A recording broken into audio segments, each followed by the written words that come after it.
Friends and colleagues, thanks so much for joining and welcome to this event that's being hosted by the Southern Center for Inequality Studies, which is based at Wits University in Johannesburg, together with COSATU. And for those international audience, COSATU is the largest federation of trade unions in South Africa. So my name is Katrina Lehman-Gruber, and I'll be acting partly as facilitator today, but I'll also be providing a short input to kind of help contextualize this conversation. I'd like to welcome our panelists. We have Boitumelo Molete, the Social Development Policy Coordinator at COSATU's Policy Unit, where she leads on climate change and the just transition.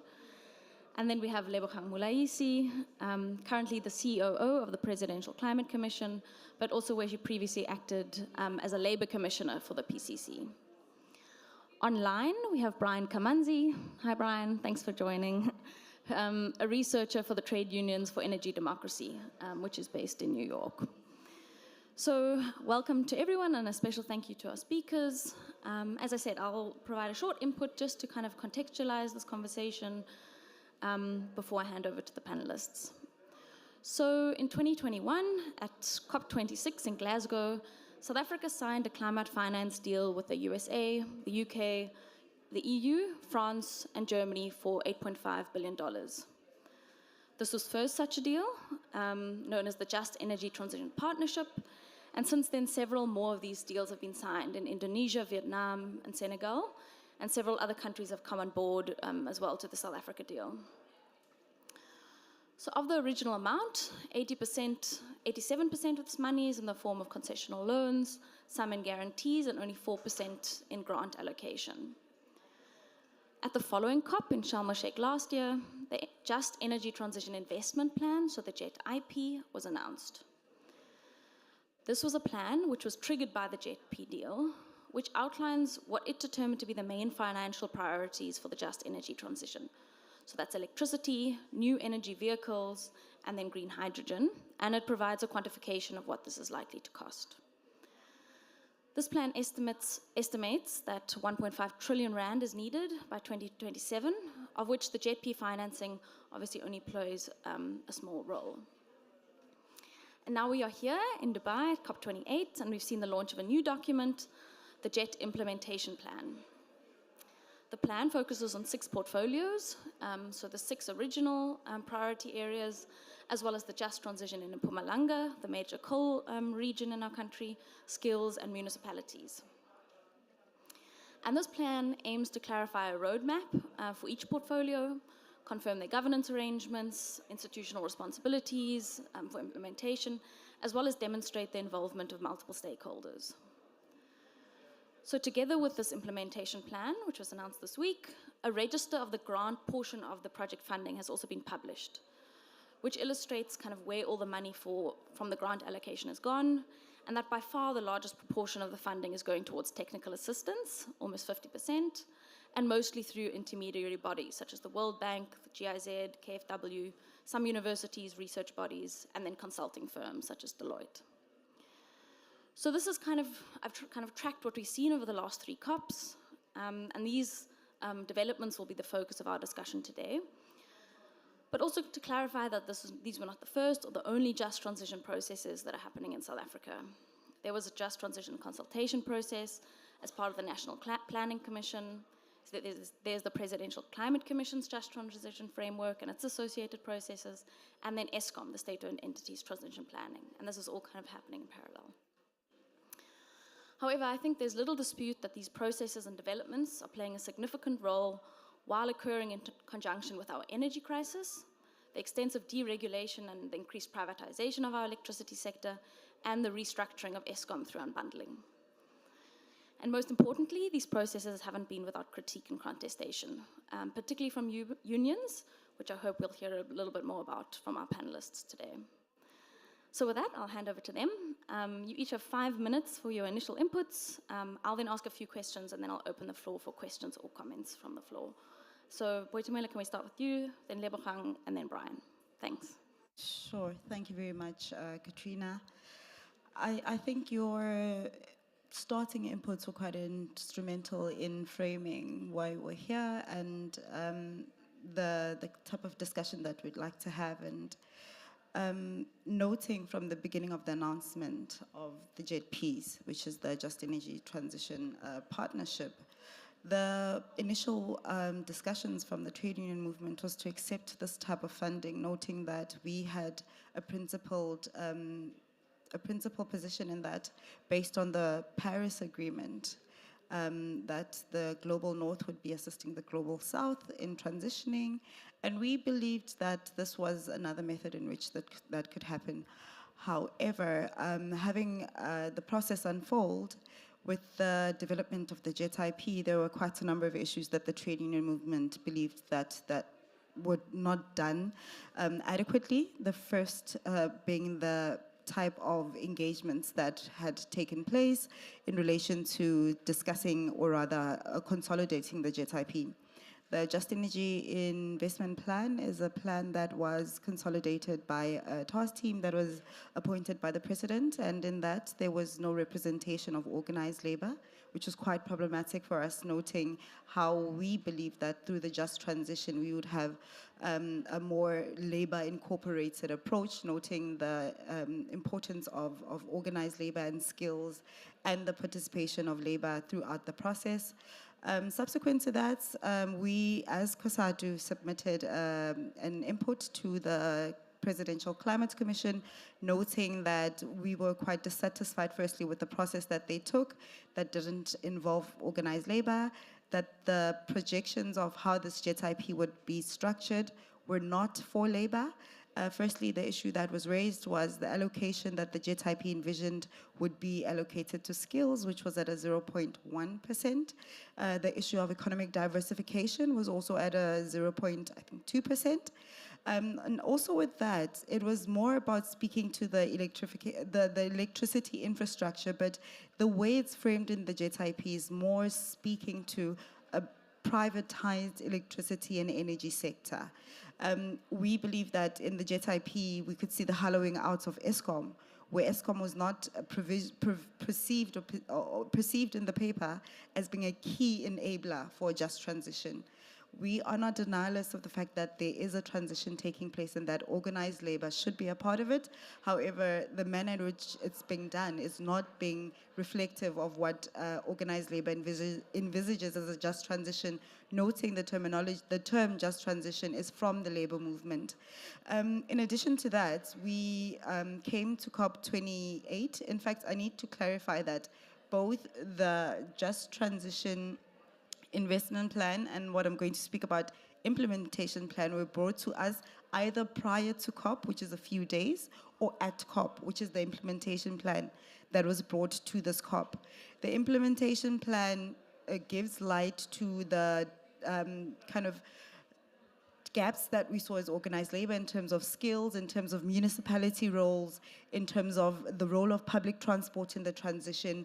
It gives that and speaks to the language of our submission as COSATU, elaborating more on wanting to envision a different public sector, investing more in the electrification of public transport, and also speaking about skills. But the most problematic part in going through the 300-page implementation plan is that there's no mention specifically of organized labor. Firstly, there's no mention of the principles of just transition in terms of social ownership, in terms of social protection and labor rights, but also in that there's no particular envisioning of how it is that these are going to be actually implemented.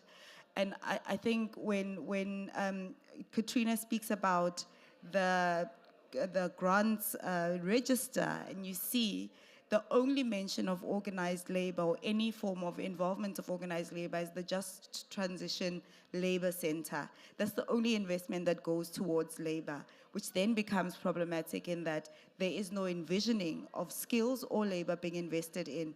I had a few informal discussions with colleagues that are in the PMU and in the presidency to ask if there was actual projections of investment into skills, and the responses that we got were very mixed. One indicated that there were no costing that was linked to the implementation plan. then it becomes problematic because it's still very imbalanced, the percentage that is allocated to skills, which is a key enabler of the just transition, but another insisting that there was costing towards it. So there's no sufficient investment in skills. And Katrina, in the 2 seconds, organized labor just believes that this is not going to be an implementation or an investment plan that is going to enable for just inclusive transition, especially noting that there's no transparency or involvement of organized labor. Sorry, I forgot I've got a separate mic here. Thanks, Katrina. I think so.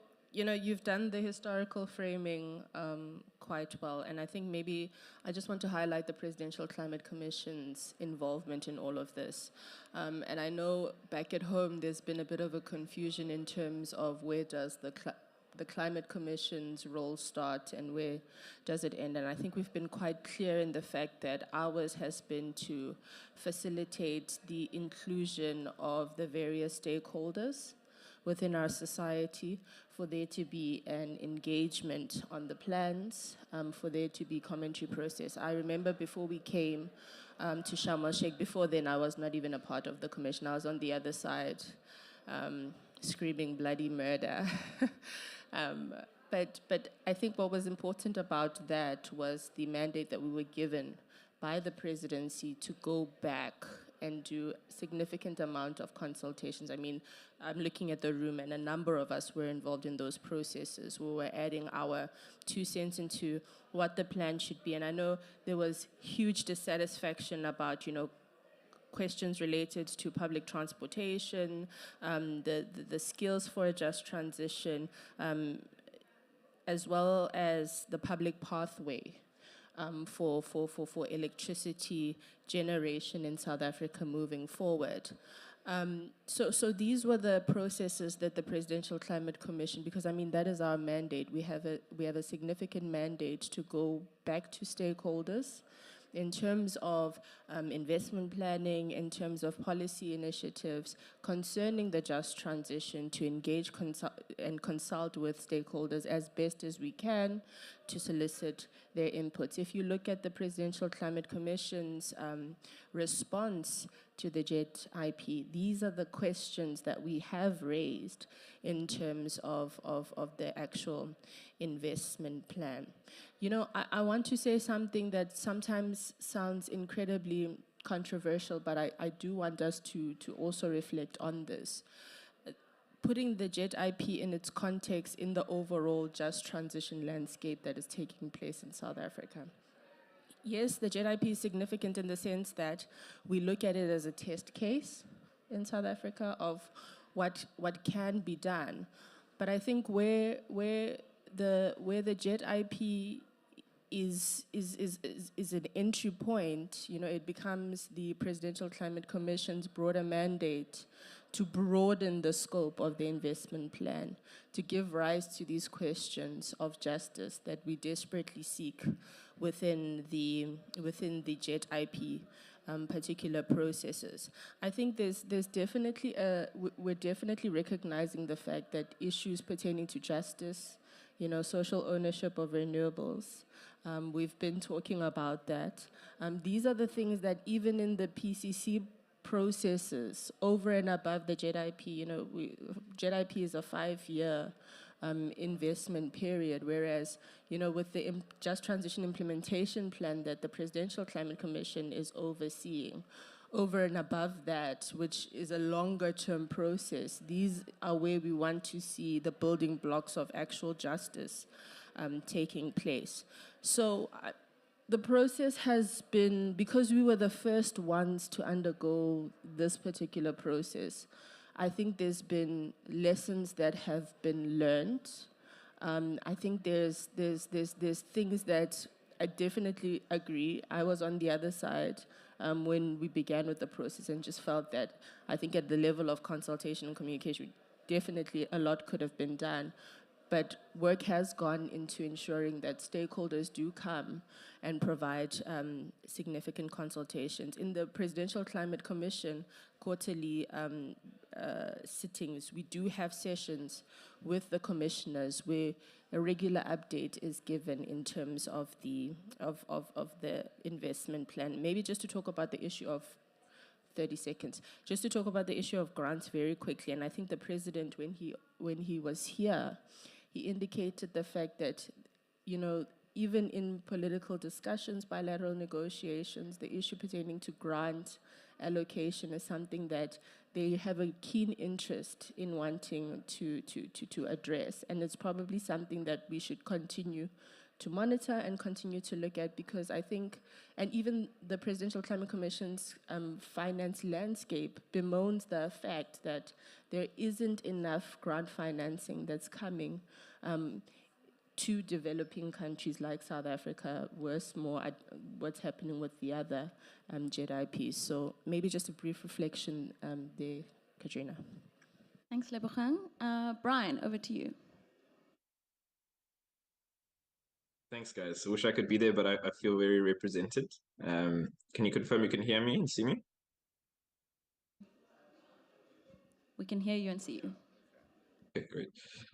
Yeah, so I've had the opportunity of working both with Lebogang before she had moved over to the PCC when she was in COSATU and Botemelo in COSATU, and I've observed and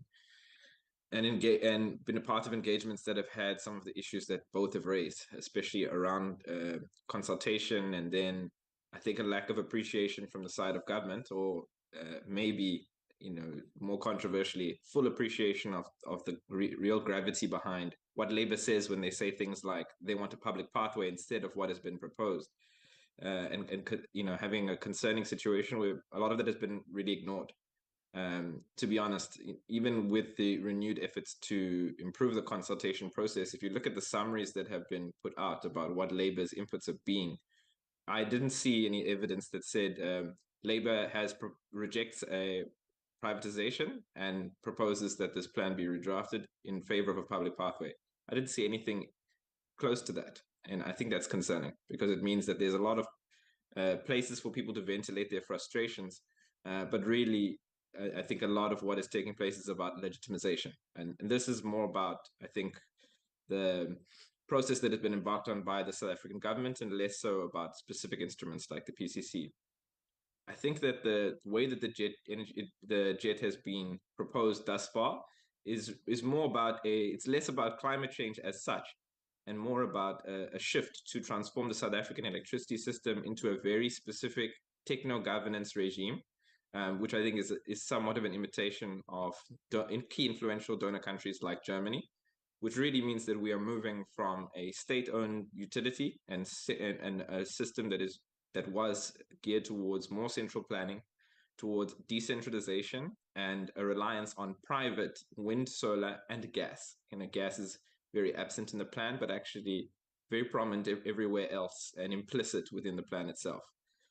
I think that the way that the negotiations for the Just Energy Transition Partnerships, and this is not only for South Africa, trade unions for energy democracy, we've been engaging with a number of other countries. In fact, Indonesia wanted Sean is in the audience, one of my colleagues from TUED, to be in Indonesia just last week, because they're fighting privatization in their country, and it's done in the name of addressing climate change. We see that what's really happening is an obfuscation of liability, is that the North is financing studies to develop industrial policy in the South, support layers of civil society, and they also happen to have a fleet of industrial beneficiaries waiting in the wings that they hope will benefit from the wave of private projects they're anticipated to roll out in key, influential, emerging Southern countries. It's hard not to see some of this as an attempt to develop new opportunities for failing industry in Euro-American green industries, which are trying to claw back some of the dominance that has emerged from the Chinese economic dominance in green value chains. South Africa is kind of offered up as a poster child, and a poster child for this implicitly Euro-American geopolitical strategy. for supporting global South decarbonization. They've been fairly explicit in saying they do not support reparations. And so I think to some extent, we need to move away from expecting significant grant improvements from our current partners. There are some improvements in the implementation plan that we don't see in both the master plan for renewable energy and the JET IP itself. There was an interesting include, especially in the area of skills, a mention of a 3-tier JET ecosystem. It does introduce some inconsistency because one of the things Labour fought for in 2 years of negotiations on SARA is this idea of a technology transfer system, because we want the technologies and hopefully to own and operate some of these technologies ourselves in future. And so it's unclear what is different about a skills ecosystem, a 3-tier skills ecosystem, and a technology transfer, which is mentioned somewhere else in the report. There seems to be a poor appreciation of the role of Eskom in general throughout both the investment plan and also in the implementation plan. What about the tremendous skills base that Eskom has created? In fact, the renewable energy industry that exists today, the local skills exist off the base of Eskom engineers, off the base of Eskom technicians. I've worked at an IPP that serviced five wind farms a couple of years ago, and all the engineers were former Eskom employees, and there were probably more engineers from Eskom that we were interfacing than were employed at the IPP that I worked for. And yet Eskom skills and Eskom seems fairly absent from the document, which is very concerning. In terms of municipal financing, you wouldn't get a sense from these reports that 28 municipalities account for about 58 billion in municipal debt. The gravity of the municipal debt crisis is you've got 30 seconds. Sorry. Okay, it's not very well appreciated. And I think that the way that social ownership is being workshopped is essentially hijacking what is a potentially broader understanding of what public ownership might mean. Social ownership is a blanket for public and more maybe cooperative forms of ownership, which necessarily imply a reform of municipal financing itself. So I hope to get into some of the other issues, but all that to say, I think there are a lot of concerns. Thanks so much, Brian. I'm sorry to cut you short, but I think with my next question, you'll each get a little bit more time to delve deep into these issues. So what has each of your experiences been of engaging in these processes? And what are some of the key concerns that you've seen either in your constituencies or areas of work specifically? Thanks. Sure, thanks, Katrina. I think, firstly, the experience for COSATU has been that we historically were represented in the PCC by Lohang Malaisi as a commissioner, and in her capacity there, we were able to be part of various processes outside of the JET IP discussion. And in relation to the JET IP, which is the implementation plan, we had submitted through the PCC our concerns in writing, which were then accepted by the PCC, highlighting the issues that Brian mainly raises, but also the issues that I've raised in relation to the allocation to skills. The grants versus loan discussion has been an ongoing discussion. The discussion in relation to economic diversification, in relation to energy democracy, and just actual provisions for electricity for poor people and working class people. So we had raised that in our paper to the PCC, and those comments and points were largely incorporated into the implementation plan of 2023 to 2027.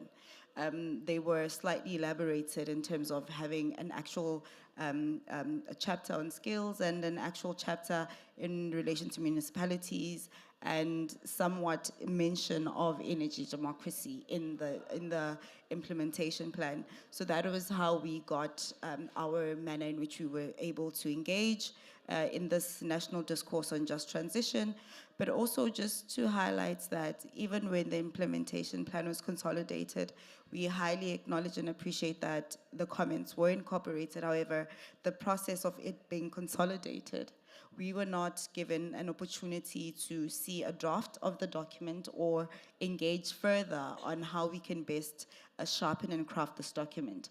So our participation on actual documents that are presented at such large platforms has been very minimal. I think also to note that in as much as the PCC has commissioners from Labour, one commissioner is from NUMSA and another from UWASA at this current stage, COSATU does not have a commissioner on the PCC, who we had nominated someone, and we're hoping the process will follow through to have someone that is technical and someone that will be able to push forward and support the other comrades of organized labor. But I just think in general it's been a very closed process in relation to our involvement. And we have been quite clear in that the just transition is one that we are very much keen to input on, but also that the solutions are with workers, because they're the ones that are sitting in the coal power stations. They're the ones in the coal mines. Mpumalanga is dominated by a lot of the employments in Mpumalanga is labor comrades that are actually organized by our affiliates, the National Union of Mine Workers. So our involvement is quite essential, but also very limited in terms of the national discussion and discourse. However, we're trying closely to follow and track the work of the PCC, the work of the other departments, Minister Creasy's work, as well as other various activities that are happening in the just transition discourse. So the capacity is there, the willingness is there. We just need it to be meaningful. We need it to be transparent and open for us to be able to engage. Thanks. It's a difficult question to answer because I interacted with the process on two very different tickets. But just to say, I think what was the vital thing, because I mean, the recognition from the Presidential Climate Commission is that if there isn't significant participation from stakeholders broadly, we will miss out on the elements of justice within the processes. So, I mean, we are well aware of that. We've got an entire framework dedicated to identifying what justice looks like, and for us, procedural justice is very important. Hence, the opportunity to bring stakeholders and invite them for an opportunity when they can have a say on the investment plan, I think was very important and vital to the entire process. There are things that have improved in the current plan that we're sitting with that was adopted by government. Did we get all the things that we wanted? I'll admit, no, we did not. I mean, the issues pertaining to the public pathway, I know is a serious consideration for a lot of stakeholders that we listen to when it comes to these issues. Governance in municipalities, because I mean it's at the municipal level that the stuff has to emanate in terms of service delivery. You know, these are the things that we definitely do want strengthen. But I think there has to be a recognition that there has been a significant improvement, especially after listening to the views of labor, listening to the views of civil society as well. You know, the hope is that the JIP, SAREM, the Just Transition Framework, all of these various pieces of work that we are working towards need to take us towards a serious just outcome at the end of the day. And I mean, I do take the point that, you know, there are significant limitations that we really need to take into consideration. But the element of the fact that, you know, there was a broad consultation with stakeholders does take us to the point where we do have an improvement, especially when it comes to the issues pertaining to skills development in this particular plan, and as well as the whole question around, you know, investment in the new energy vehicle sector and how we can spark localization in this particular sector to protect our auto manufacturing sector. So maybe that's my response in terms of how the process has been. Thanks, Lebogang. Brian, over to you. Yeah, I think, I mean, at first I do want to acknowledge there have been some more recent improvements, and it is always useful to have some like Comrade Lebogang, who has been on different sides of the fence, where they can also raise some critical points. However, in terms of my engagement, I do want to say, you know, I agree, it has been a closed process. And two, I think that there has been a lot of obfuscation, and part of that is it's less about the PCC and it's more about, I think, what are the guardrails of the discussion, and when we have a consultation, what is essentially already been agreed to is not totally clear. What is so difficult about acknowledging the public pathway discussion in a report back on the submissions, the labor submissions, for example? You know, people were asked to submit, to give written submissions to the JIP, and criticisms were given about privatization. If that does not appear in the summary, what does that say? You know, so you might. I think there is an unwillingness to openly engage with what are the guardrails of the discussion. National Treasury came in, and as one of its co-requirements for a debt relief package to the state-owned utility Eskom, it prohibited, for the short term, new greenfield generation projects for Eskom. And so in investments for Eskom. And that is one of the key demands that has emerged from the labor movement. So when you have trade unions members, civil society members participating in the stakeholder discussion saying we want more public energy projects, well, that's off the table already. So it might be wider, but some of the fundamentals are in place, and the fundamentals are really a big part of the discussion and a big part of the justice issue. You know, we were raising, some of us, myself included, were raising issues about Komati, which have become political football in the media. The year before it closed, PCC arrived at Komati officially after the plant was closed. And they may not want to take the responsibility for Komati, and that's fine and fair enough. But unfortunately, the attitude that the transition is an experiment is starting to show, and that's what part of the engagements feel like that too. I think that we should maybe pivot and start having, I think, lower expectations of some of the processes and build up, if indeed it is not possible to advocate for public pathway, for example, in this process, there needs to be a more sustained effort that targets national government more specifically. And maybe that is not, that type of engagement is perhaps a separate one to an engagement with the PCC and its processes. Thanks, Brian. I think you've raised a few really important issues there. There are obviously other players in the game here who we're not talking to directly, particularly National Treasury.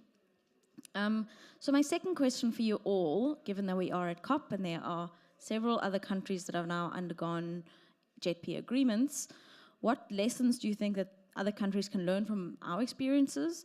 But also, what can we learn from others, whether that's in their experiences of kind of climate finance deals or even experiences with the kind of electricity sector re-regulation that we're seeing? Thanks. Sure, I'll go.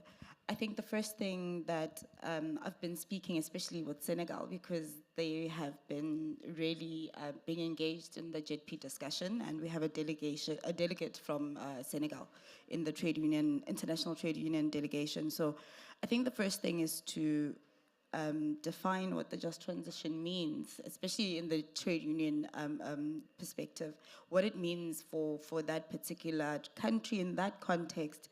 And also by doing that, they should be more focused and actual research that's done towards gathering as much information as they can in relation to being able to engage and negotiate the terms of the just transition in their particular countries.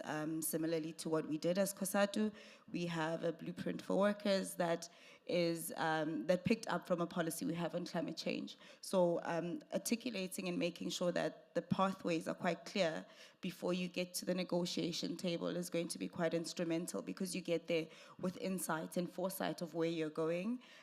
But also it's going to be important to indicate and fight for sitting at the table and being at the table, because a lot of the times these processes are closed to like state to state and other funding mechanisms or funding funders. So it's quite important that trade unions are at the table, whether it's to do with planning of the just transition or the type of financing that is going to be introduced. It's important that we be part of that table with the sufficient technical support and the sufficient technical knowledge to be able to engage meaningfully in those discussions. I think it's also going to be important to ensure that priorities are aligning with what the future is actually looking like. Ensuring that your priorities in relation to skills, in relation to actual economic diversification, the future of sectors, whether it's through localization or other means, but also the issue of electricity provision is going to be important to be able to champion for and actually speak towards, and guarding against privatization, because at the end of the day, a private electricity sector or energy sector is going to be an impediment to people's basic lives and basic provisions of electricity, and which will further affect them going forward. I think that would be a start in making sure that we're properly capacitated to engage and are actually demanding for that engagement to take place. Thanks. Yeah, so I think Bijumela has actually covered the points, really. It's very important to identify your developmental needs and work your way backwards. But don't do this by yourselves. I think, a large amount of the hostility in the beginning of the process is that it seemed like such a closed door process, and not a lot of people could participate in this. And, the things that were spoken about in the initial plans, these were significant things that have a bearing on people's livelihoods in terms of jobs moving forward, but just in terms of, electricity and electricity planning for our country and the electricity sector. And again, the notion around, public pathways for electricity generation. So we definitely learned that, even though the opportunity to consult came so late, I probably think if had it come early on enough, there's a number of challenges that could have been averted, because you would have, again, ensured that there is that procedural justice that you need to take people along with you in the process quite early enough. So, I agree with the points that Boitumelo says. These are the important things to probably fix as the process is being developed. We're not even getting into the issues of the finance side and the financial arrangements, which is something else that's, there's also another feeling that it's too closed and nobody can tell what's going on. And these are the things ultimately that creates the contestations within the discussion, and it makes it unnecessarily explosive when we could just have these conversations and play open cards with all our stakeholders so that we can come up with a common trajectory moving forward. Lessons have been learned, like I said. Some of it is just a case of, for other countries that are entering into this, they can learn the lessons much earlier than probably what we did. Thanks. Brian? Thanks. Yeah, I think I've covered a lot on the consultation, but I would say part of it is that I think that it has been difficult to hold a big picture about some of what has been taking place, because so much of the policy making has been piecemeal, and some of the decisions have been difficult to understand and difficult to track. I'll give a couple of examples. Decision to unbundle Eskom was taken quite some time ago, and so was the decision to reform the electricity tariff, in the electricity pricing policy, which essentially unbundles the tariff as well. Both of those have pretty fundamental implications to the transition, and color a lot of the inputs that you'll hear when people say we're worried about electricity being expensive in a consultation with the PCC. Well, some of those decisions were made a year, 2 years ago, and that makes the process quite difficult. So I think hindsight is 2020, but taking time to understand the big picture is absolutely important, and understanding what the guardrails of the discussions are, because sometimes that can be as important or more important than the consultation or the discussion you're participating in itself. Secondly, I think it's about having a better understanding of what's happening with countries that are entering these partnerships as well, and what are similar social movements and trade unions asking for and advocating for. In many of the donor countries that we are getting quote unquote support from, there are campaigns for public energy, and there are unions making demands, some of which are similar, some of which are slightly more uh, are different. And so I think that is relevant information, because at the moment, information flows, and what counts as an international case study, or what counts as affirmative knowledge about what happens in Europe is fairly tightly controlled. And part of that is that, he who pays the piper plays the tune, unfortunately.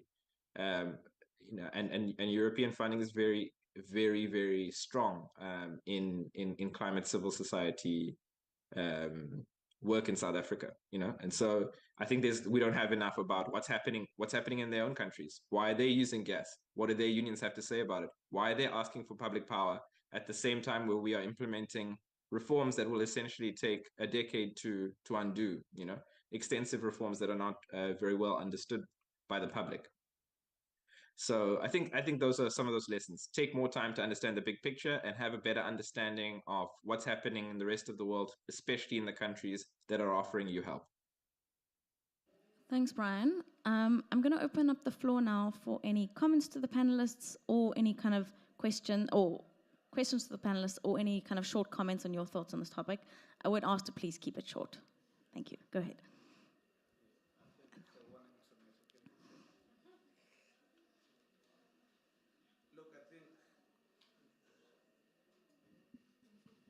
My name is Mbodayeni Mbodi from NUMSA. Look, what should be important is not that Labour is begging for anything here. The issue of procedural justice is not about somebody handing us anything. It is us being involved, but not only being involved in just talk. There should be meaningful influence. In that, when we send input, if it is rejected, if it is accepted, it is supposed to be an exchange that says we couldn't take this because it is not meaningful, or give further clarity. Not that we shall see each other on the eve of COP28. The lessons that are being learned are not lessons that are being taken serious. For instance, when we did the Jet IP story, we said we were not consulted, let alone consulted enough. We were not consulted. It should have been a blueprint for this Jet implementation plan, that at least there should be more time given. Broad, yes, but there should have been more consultation, deeper consultation, because it shouldn't look like we're in a hijacked vehicle where we're not in control of the speed. In a hijacked vehicle, you can't be in charge. So as Labour, we are not going to sit back and be very relaxed. I know I'm saying this without having spoken to Kosatu. I think we're not going to struggle away from the struggle. We're going to struggle going forward.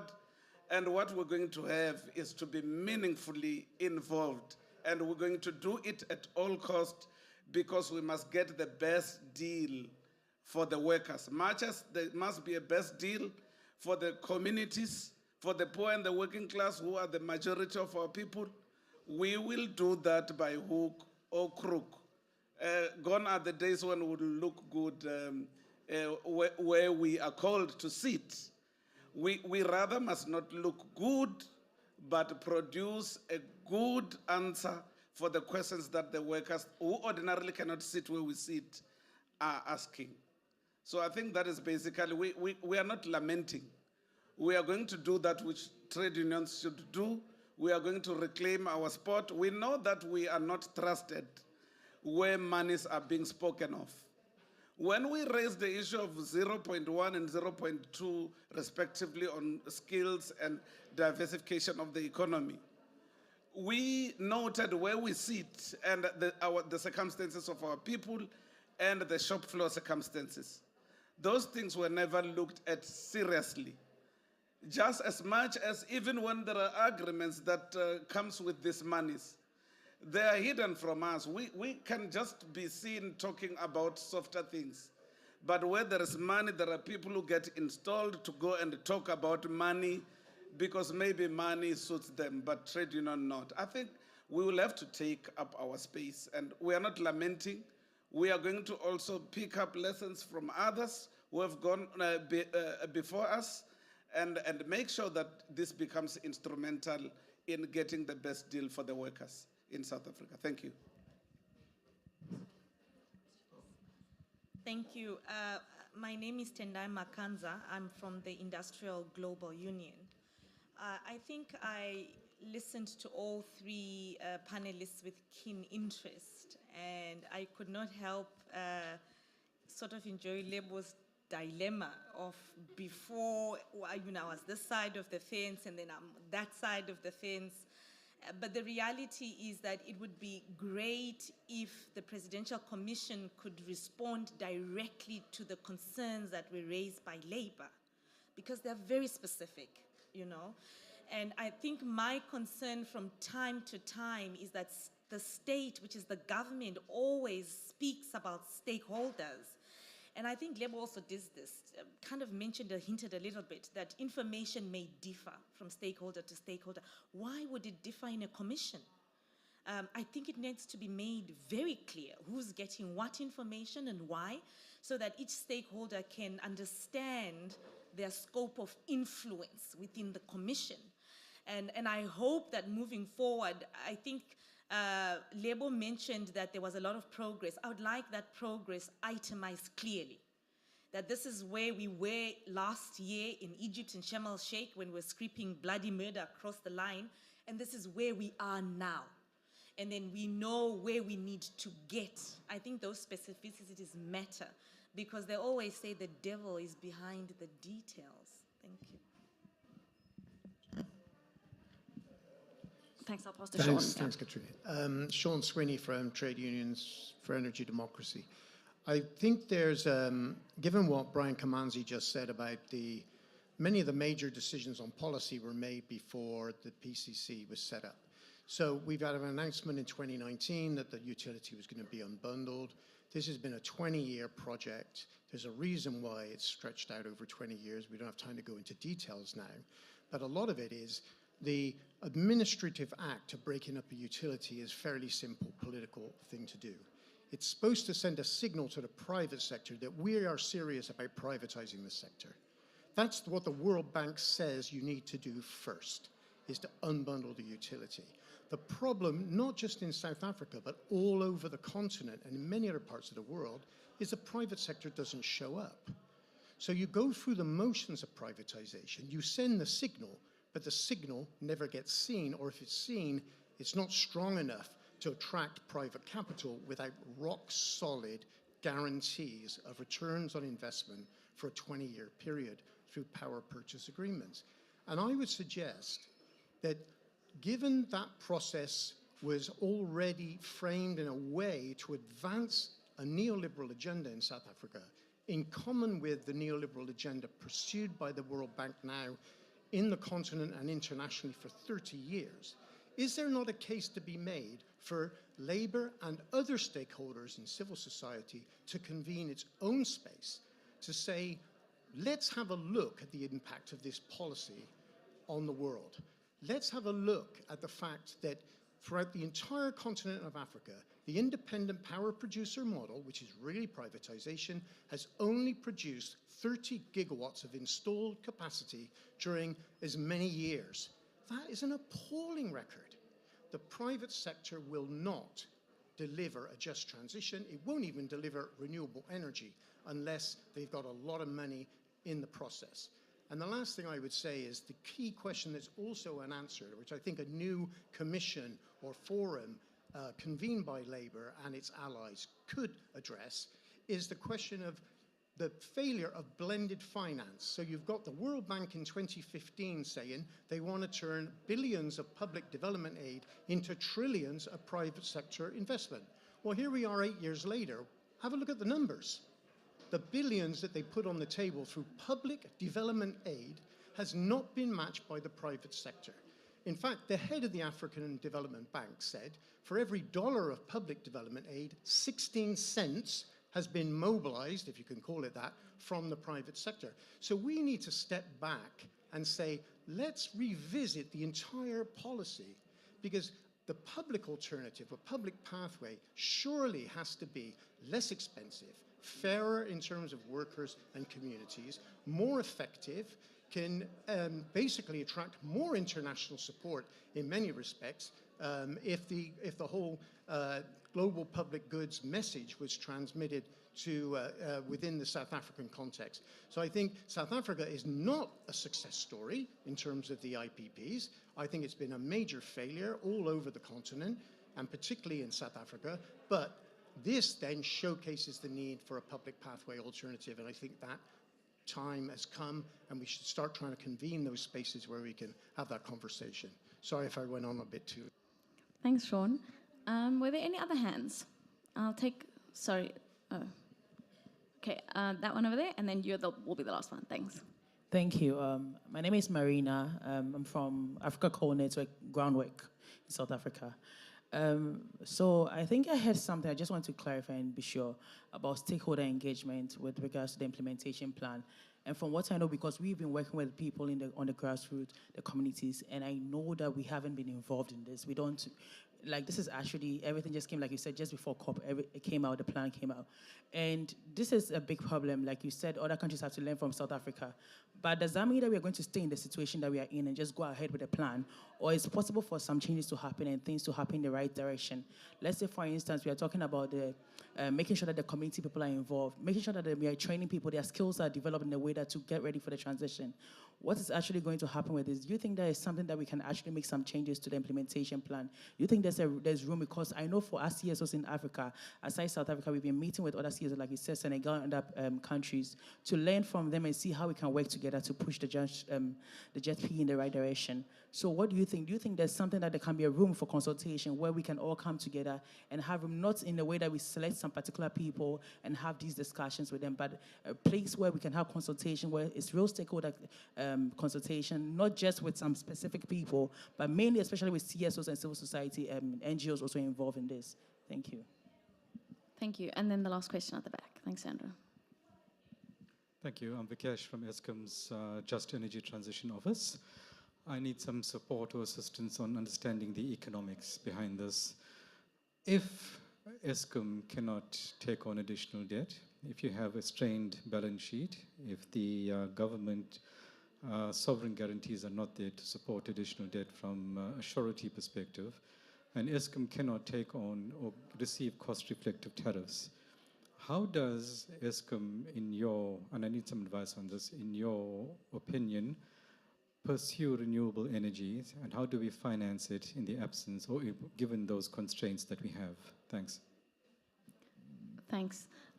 So I'm going to allow each of the panelists to respond or kind of to any of the comments, but just because we may be running out of time, so this will be your last reflections, any responses, and I guess to kind of round it up a little bit of kind of where do you think some of the key kind of areas for influence, space to push for change are, I hope that's clear. Thanks. Sure, Katrina, I might not do that as succinct as you'd mentioned, but I think I agree completely with comrades that have spoken from the trade union movement, and we align ourselves with the fact that we need to be pushing more for a public pathway. This has been something that has been quite clear in our advocacy of just transition and the work that we do, so that's quite clear in COSATU. I also want to emphasize how we would not want to see any form of privatization.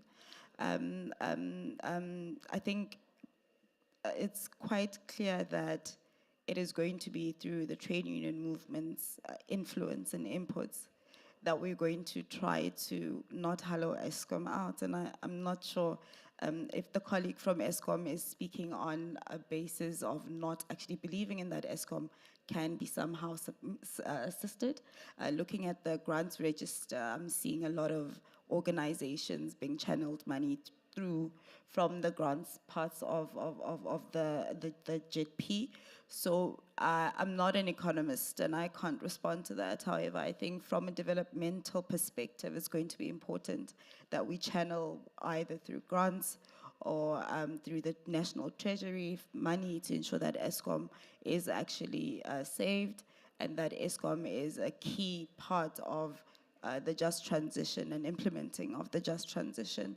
And I think just, Katrina, going forward, it's just to make it known that trade unions are part of this discussion and trade unions have the capacity and the ability to engage sufficiently.